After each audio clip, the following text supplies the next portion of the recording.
Hey guys, Tony here with another vlog for you all on my journey to Guam.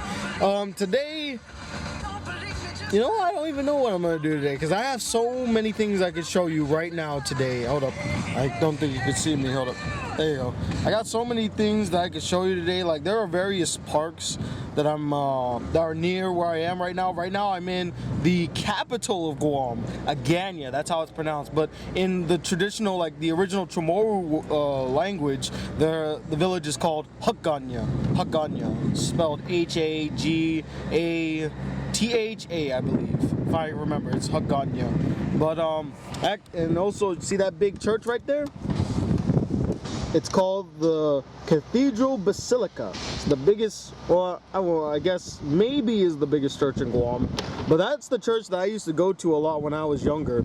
And they would have like children's liturgy, and we would all go there and learn about Jesus and the teachings of the Bible, and we would read what the readings were that day. I'll probably show you a little bit of that as well today. But I was thinking, I want to show you my schools. Since I have the car today, I'm going to go around and show you the two schools that were very prominent in my life. The two schools that I attended, I guess not prominent, but the two schools that I attended when I was growing up here in Guam. The first school I'm going to show you is called Bishop and Gardner Memorial Catholic School. It used to be called Bishop and Gardner Memorial School. They added the Catholic for some reason, I don't know why. But that was the school that I went to from kindergarten all the way to 4th grade, and then 6th grade all the way to 8th grade. And then the second one that I'm going to take you to is my high school that I went to from freshman year all the way to sophomore year, called Father Duenas Memorial School. And say hi to my mama, everybody. Yeah, we're at the library. We're at the post office right now. So now that I kind of explained what I'm going to do, I'll see you guys at the first stop. Well, here we are, guys. The Dolce Nombre de Maria Cathedral Basilica. I hope I pronounced that right. It's been ages since I've said that name. But you see this statue right here? If I'm correct, oh, here comes a motorcycle. Give it a second.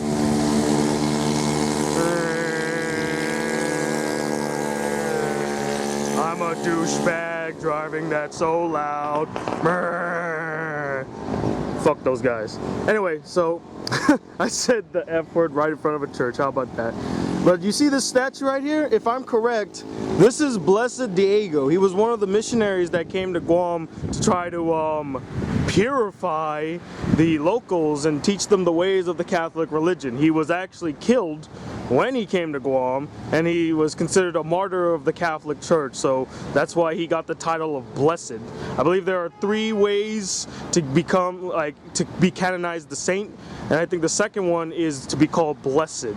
And then the next step from that is going to be saint. But you have to apparently perform a miracle in your name, so if someone said his name and a miracle was performed with his name, he becomes a saint. Yeah, I'm not making that up. I'm really not making that up. But yeah, so I'm going to show you real quick this church. This was the church that I came to, like I said earlier, every Sunday. This was my papa's favorite church to go to. We actually had a church near our house, but he decided to come all the way to Agana and go to this one because that's how good this church was. It's one of the best churches in Guam. In fact, I think it was one of the first churches in Guam. Alright, let's look at the church though. Look at this beautiful staircase, and up there we got the Santa Maria. There's actually a legend that the statue that I just pointed to you actually came to Guam riding on the back of like I believe a turtle or crabs. I forget which one it was, but it came to Guam riding on the back of something, and they brought it in, and that was the. It's been a while.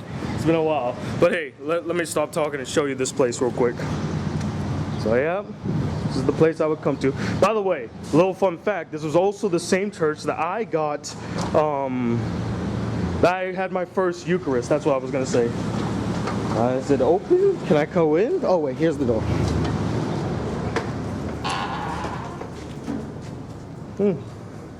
A lot of it has changed.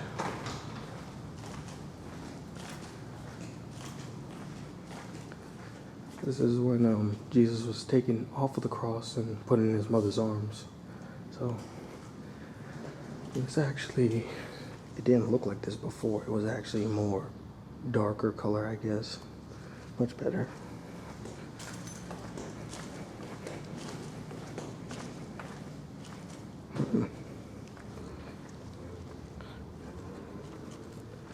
You see this room right here?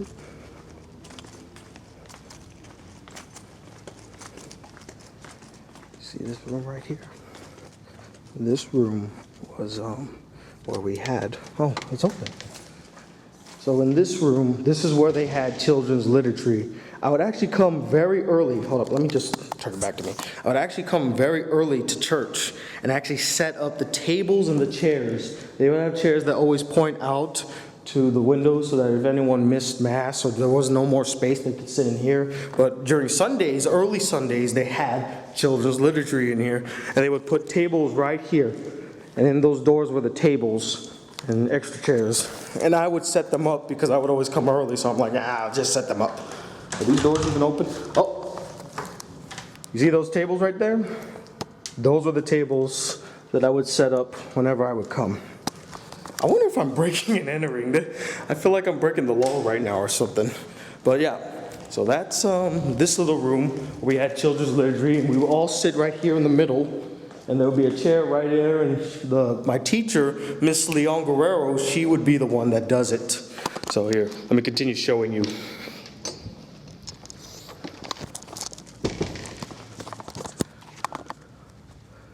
Look how beautiful that looks.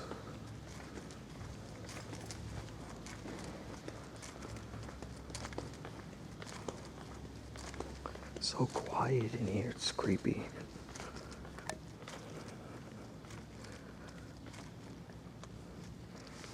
Hello.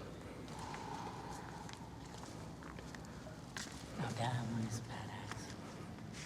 Oh yes, that does look very beautiful.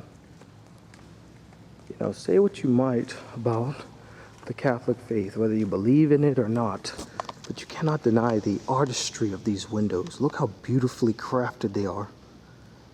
It's amazing, you know, such artwork. It's almost profound, I'm not gonna lie. Now, for any Catholic out there, or for any Catholic, you should probably know what these candles are. If you don't, during the season of Advent, that's the season when Christmas is, they have these 4 candles, 3 purple, 1 pink. The pink's actually lit on the 3rd day, which I forget why, it was some significant reason, but the middle candle is lit for Christmas. When Christmas happened, they light that candle. But for each Sunday before Lent, or before Christmas, not Lent, before Christmas, they would light each and every one of the candles until Christmas Day. And up there you got Jesus, Mary. They remember the legend of the Santa Maria riding on the back of a turtle, I believe. Oh no, I really think it was a crab. I believe that's Joseph, and that one's Jesus too. Oops, zoom out. So yeah, that is the Cathedral Basilica. Sorry it was a little longer video. This place brings back a lot of memories for me because, again, this was the church that I came to every Sunday. This is where I learned about the Catholic faith and where I practiced my faith. I guess the doors are locked here? I'm gonna have to go back to the front. I will see you guys later, alright? Peace. So apparently over there is Guam's old Congress building. Yeah, that place really went to shit, man. Like, look, it's decrepit. I guess it's left as a landmark of what old Guam Congress was like. But see, look, Department of Parks, Recreation and Historic Preservation. They're the ones that make sure that the building doesn't get destroyed. Because again, it's a landmark now, because that's what the old legislative building looked like. So I thought I'd just share that with you guys. I know you're probably bored by it, but I don't care. I'm gonna show you. Real quick, I'm on the road right now, but you see this? Pacific Daily News? This is the main newspaper, of Guam, basically. They're the ones that have like the best source of news and all that stuff. I used to read this all the time. Just thought I'd show you guys their headquarters real quick, but again, I'm on the road, so I gotta go.